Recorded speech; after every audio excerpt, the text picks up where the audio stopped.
South African National Defence Force, the chief, to deploy this force to fight against this enemy, invisible enemy.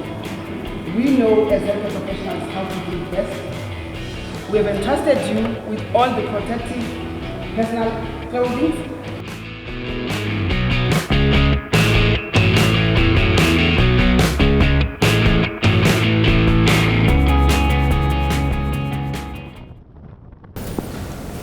COVID-19 is primarily a health problem. And the warriors in front of me have been faced with the responsibility of having to look after our soldiers in deployment, inside and outside the country. And now came the pandemic.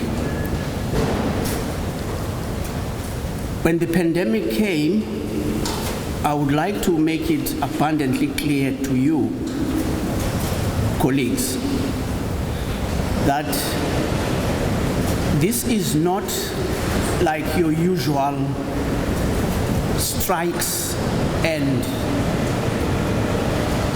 unrest that occurs in other departments,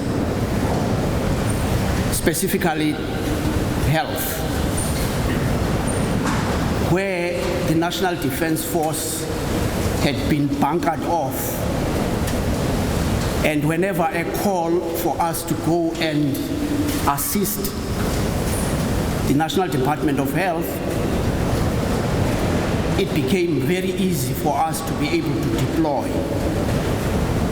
because COVID-19 is also affecting the National Defence Force.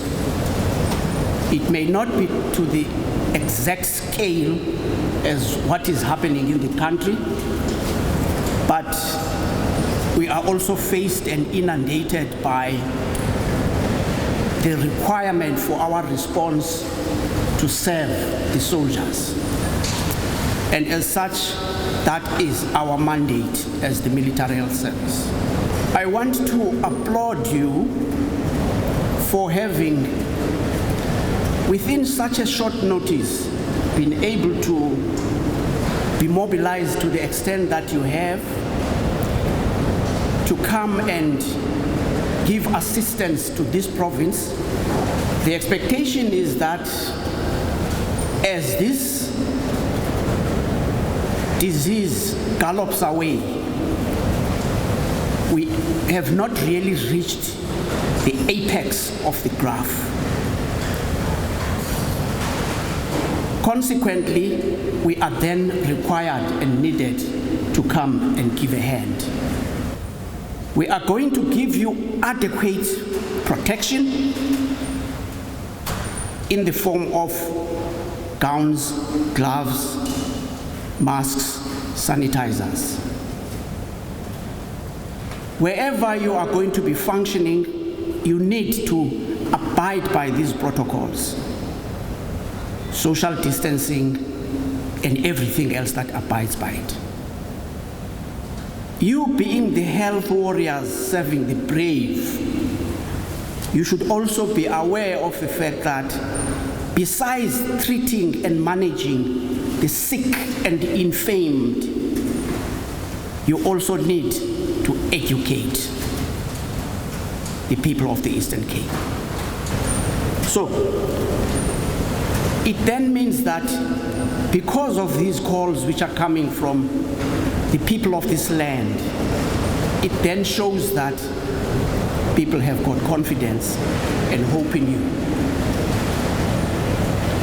Let us not break that. Let us get out of this to the other side of the pandemic unscathed. Let us get on the other side of the pandemic being proud of ourselves. Let us get on the other side of the pandemic being proud to serve. Let us get on the other side of the pandemic holding the baton for hope for the people of this land. Mine is just to come in front of you, to stand here and say, those ruby red berets, you should be proud of them. Those ruby red berets, the people of this country will be looking at them every time they open the news, every time when they watch television. Remember, you are not only the service that has been given this enormous task by the Commander-in-Chief. There's also the Army, there's also the Air Force, there's also the Navy. And all of us have been given the task by the Commander-in-Chief to lay a hand to the people of this land. With those few words, I want to say thank you for coming. The country is watching. I am watching. And we're happy that you have given yourselves to serve the nation.